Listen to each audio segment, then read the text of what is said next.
começando mais um Drops em Pauta. No programa de hoje, vamos falar sobre as eleições para a reitoria da Universidade Federal de Pelotas no ano de 2020. As votações para o primeiro e segundo turno se deram respectivamente no dia 23 de setembro e no dia 15 de outubro, de forma virtual. Confira agora como foi o processo e a vitória da Chapa 1, a UFPEL Diversa. Neste ano, 4 chapas concorreram ao pleito. Foram elas: Chapa 1, UFPEL Diversa; Chapa 2, UFPEL Mais; Chapa 3, UFPEL Tô Contigo e Chapa 4, UFPEL Raiz. O segundo turno foi muito esperado e a disputa esteve entre a vencedora, UFPEL Diversa, com os candidatos Paulo Ferreira e a diretora Úrsula da Silva, e a chapa UFPEL Mais, liderada pelo professor Fábio Vergara e a professora Isabel Cristina. A comemoração da chapa vencedora foi uma carreata pelas ruas de Pelotas. A chapa, agora, aguarda a nomeação da reitoria feita pelo presidente Bolsonaro até o final do ano. A lista tríplice já foi encaminhada ao Ministério da Educação. Conversamos com Paulo Ferreira sobre o futuro da universidade e a chapa UFPEL Diversa.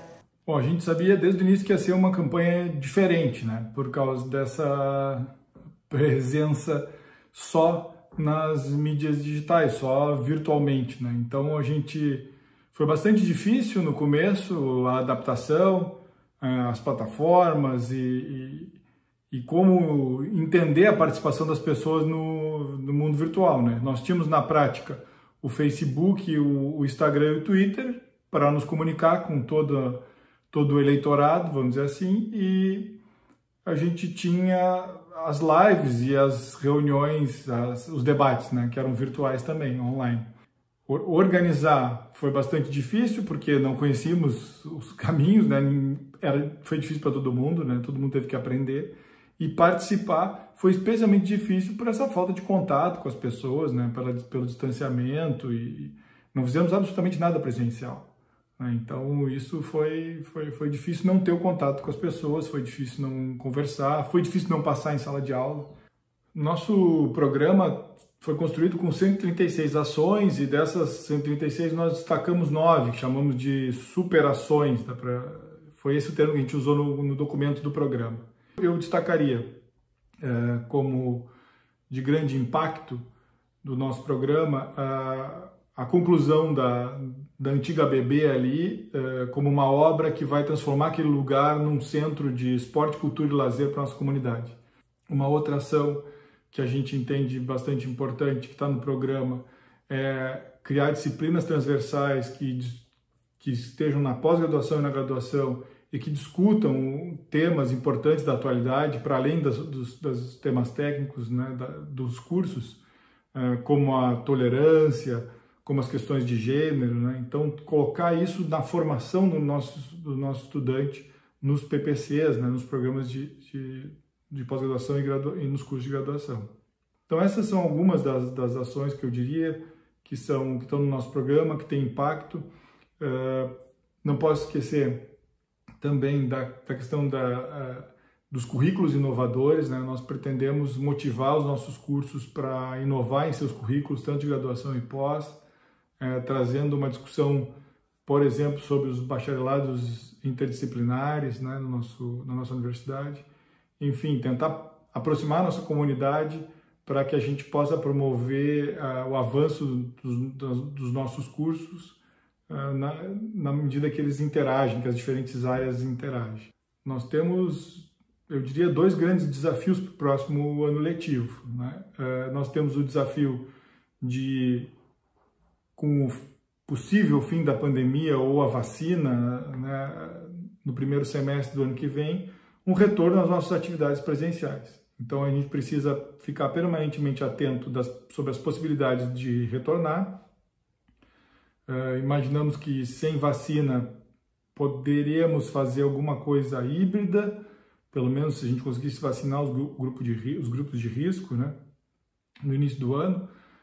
Fazer um retorno híbrido com algumas atividades presenciais e outras remotas, né? E aí voltar, se tudo der certo, em definitivo no segundo semestre. Um desafio, então, é recuperar, tentar buscar recuperar, né? Fazer o possível para recuperar um pouco do que foi perdido e estudar as melhores estratégias para retornar à medida do possível para garantir a saúde da nossa comunidade, né? Estamos numa situação absolutamente atípica, então passar por esse processo agora é um grande desafio.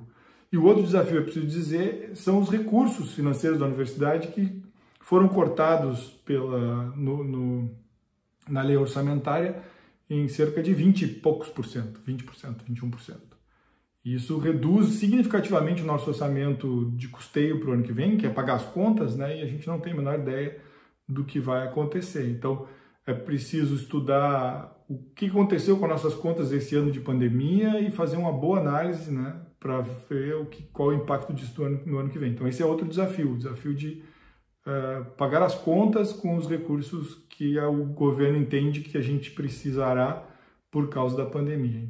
Bom, em seguida do processo de consulta à comunidade, né, que aconteceu numa quarta e numa quinta, na segunda-feira o Conselho Universitário se reuniu e então fez a eleição para reitor, ouvindo aquela consulta informal à comunidade e, portanto, a gente foi eleito, eu como candidato a reitor e com a lista tríplice composta pela Isabela e o Heraldo nessa ordem. Então, na segunda-feira mesmo começamos a providenciar a documentação e na terça enviamos para Brasília. Isso significa que o governo tem até o dia 21 de dezembro para fazer a nomeação do reitor, que então vai tomar posse lá em janeiro, por volta de 7 ou 8, eu tenho que ver exatamente qual é o dia. Acho que o Pedrinho assumiu no dia 6 de janeiro, então seria no 7 de janeiro. Então a ideia é, nós estamos confiantes de que o governo vai fazer a escolha, vai nomear o reitor eleito, né, que sou eu. Não vemos motivo para o Bolsonaro não fazer isso. Nós não temos nenhuma relação político-partidária, nós não temos, eu particularmente não tenho, sou um professor da universidade, é só isso. O atual reitor Pedro Dalal fez um balanço das suas conquistas durante a sua gestão.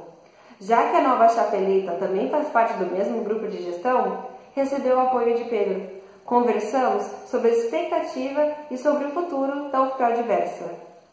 A verdade é que a pandemia da Covid-19 elevou a UFPEL a outro patamar. A UFPEL hoje é líder no Brasil em pesquisa sobre Covid-19, o nosso hospital é o hospital de referência na cidade e na região. A UFPEL está envolvida com várias questões relacionadas à pandemia. A UFPEL testa a vacina, a UFPEL faz pesquisa epidemiológica, a UFPEL faz pesquisa na área de saúde mental. Então, assim, a UFPEL tem que manter esse patamar que ela atingiu durante a pandemia para seguir sendo conhecida como uma das principais universidades desse país. Na minha percepção, para que o próximo gestor da UFPEL tenha sucesso, ele precisa manter o foco e a prioridade nos estudantes, manter o foco e a prioridade nas atividades fins da universidade, ensino, pesquisa e extensão. Então, focar no que realmente importa, nos estudantes, nos técnicos, nos professores, terceirizados, comunidade externa, e focar também no seu programa de gestão que foi apresentado à comunidade.